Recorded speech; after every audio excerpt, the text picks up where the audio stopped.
lovely Tuesday on BBC One Scotland and the lunchtime news now from Darren Jordan.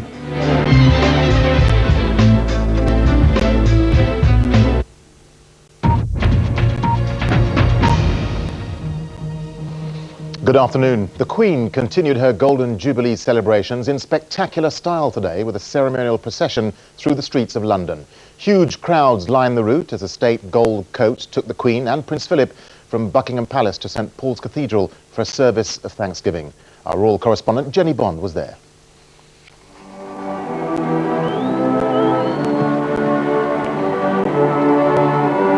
The Rock and Roll Palace was back to pomp and pageantry today as the Gold State coach rolled out through the gates. 24 feet long and weighing 4 tons, it's been used only twice before in the Queen's reign, at her coronation and her Silver Jubilee.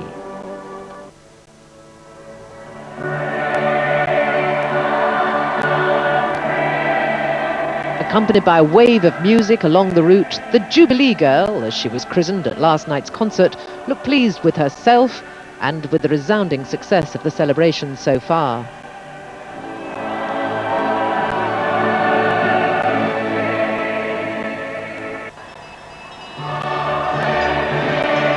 Riding escort, Prince Charles, who last night spoke proudly of his mother as a beacon of stability in the midst of change. Also on horseback, the Princess Royal. Other members of the family, including the Duke of York with William and Harry, were in the carriage procession.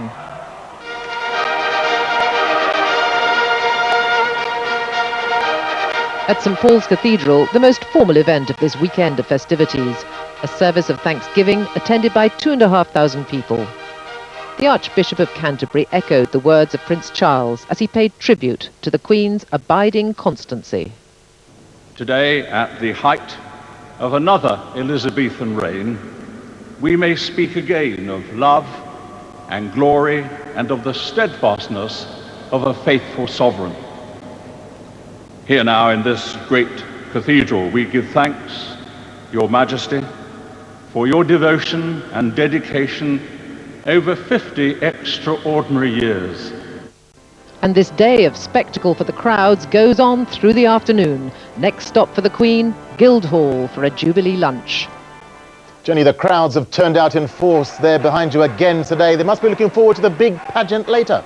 Yes, you can see the party is still going on here. They say there's 700,000 people and rising, almost on a scale of last night. Incidentally, 20 million people apparently watched that concert on television or live. I think the key to it all really has been the music. They're loving it, and this afternoon a pageant, 20,000 people coming down the Mall, music all the way, and then of course there's going to be a fly past including Concorde and the traditional balcony appearance by the royal family. It's not over yet. Jenny, indeed, thank you very much.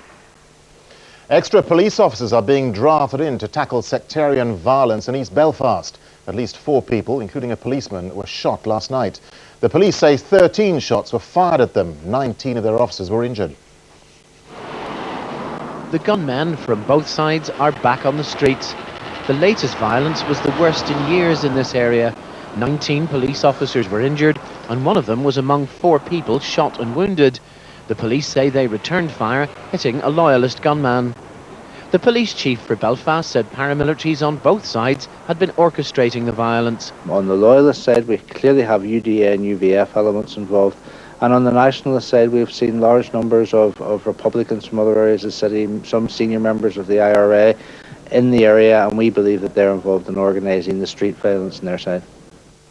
6 people have been shot and wounded in the last 2 nights, a marked escalation on recent street disturbances, and this at a time when both the UVF and the IRA are maintaining ceasefires.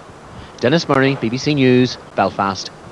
The Metropolitan Police is considering recruiting officers from abroad to fill massive gaps in the force. It's hoping to attract black and Asian officers from Commonwealth countries. Nearly 7,000 new recruits are needed. Diplomatic efforts to arrange a face-to-face meeting between the leaders of India and Pakistan have failed. The Indian Prime Minister Atal Bihari Vajpayee and Pakistan's President Pervez Musharraf have blamed each other for the tensions over Kashmir. At the World Cup finals, China have made their debut. They've never reached the final stages before, but to the disappointment of their millions of fans, they lost tamely to Costa Rica.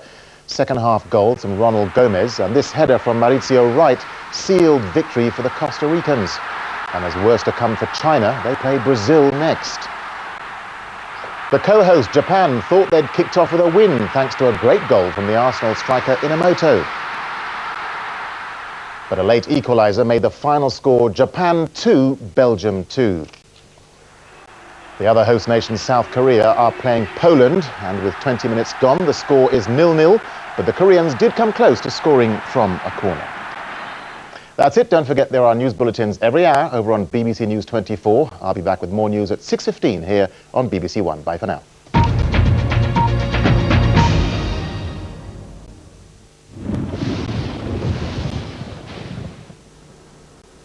Good afternoon. Yes, trouble is brewing. It should stay mostly dry for the 5 past later today, but it's pretty miserable across Northern Ireland. Heavy showers through Scotland, western parts of England and Wales. But look at what's brewing across southern France. A cluster of thunderstorms, a developing area of low pressure, which will swing torrential rain into the southeast and East Anglia by the end of the night, and that will push northwestwards through tomorrow. Gale force winds accompanying that rain, but the Met Office have now issued an early warning for severe weather for the rain, because we could have some flash flooding with such large amounts of rain falling in such a short space of time. So certainly some treacherous conditions across eastern England in the morning, and that rain will gradually spill up across northern England, very wet across the Pennines into the afternoon, Scotland too. The drier, brighter, warmer weather further south and west, but pretty cold for the coming few days down the east coast with those easterly winds. A pretty miserable day in store.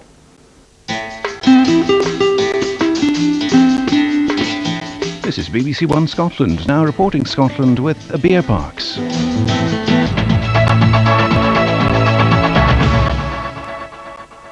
Good afternoon. There are assurances that a Scottish software company caught up in the slump in the mobile phone business could be bought quickly in spite of its German parent company facing liquidation. 350 highly skilled jobs are at risk at Telesense KSCL in Edinburgh. Alan Mackay reports. A dramatic slump in demand for mobile phones followed the boom times. It's just 18 months since KSCL, who make software for billing operations for mobile phone companies, were taken over by a German company. Now 2 Scottish banks have stopped funds going to Germany to prop up the parent group. When the news first broke, there were fears the dire trading conditions in Germany would create job losses in Scotland. But managers here insist that what started as a tiny software company in the 1960s has become the group's jewel in the crown. And they're confident that one way or the other, the 350 people in Edinburgh will soon find themselves with a new owner and looking ahead to a bright future. The German parent is in liquidation, but the hope is existing contracts here with major companies such as France Telecom and Deutsche Telekom, as well as existing tie-ups in the Middle East and the Far East, will make them attractive to a buyer. The Edinburgh-based organisation is a very viable organisation. It's still generating revenues. We have a significant R&D organisation here. We service a lot of worldwide clients out of this building, and it's most definitely a going concern. There are now 3 weeks in which the German liquidator has to find funds to restart the company or start selling off its assets like the operation in Scotland. Alan Mackay reporting Scotland, Edinburgh. A former voluntary worker who downloaded hundreds of pornographic pictures from the internet of children has been jailed for 4 months. 27-year-old Alan MacDonald was working with children on a council-funded project when he used his work computer to access and store the images. He's been placed on the sex offenders register. Now let's have a look at the weather forecast. This afternoon will continue unsettled with widespread showers, which will be sometimes heavy and possibly thundery. The northeast of Scotland will see the best of any dry and bright weather, while over Shetland, extensive low cloud and mist may continue for much of the afternoon. Temperatures peaking at 17 degrees Celsius with light to moderate southeasterly winds. The showers will continue into the evening but should ease by dusk. A dry night will follow with some mist forming. The overnight low, 5 degrees Celsius. And that's all for now. Our next bulletin is at 20 to 7 this evening with David and Jackie. In the meantime, have a great afternoon. Goodbye.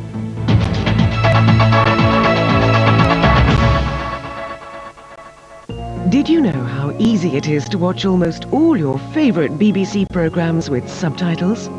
From award-winning drama and comedy to films, sports coverage and the local and national news. You can find subtitles for all sorts of programmes on CFAX page 888. Or if you're a digital viewer, simply select subtitles from the menu. Log on to bbc.co.uk/info for more details.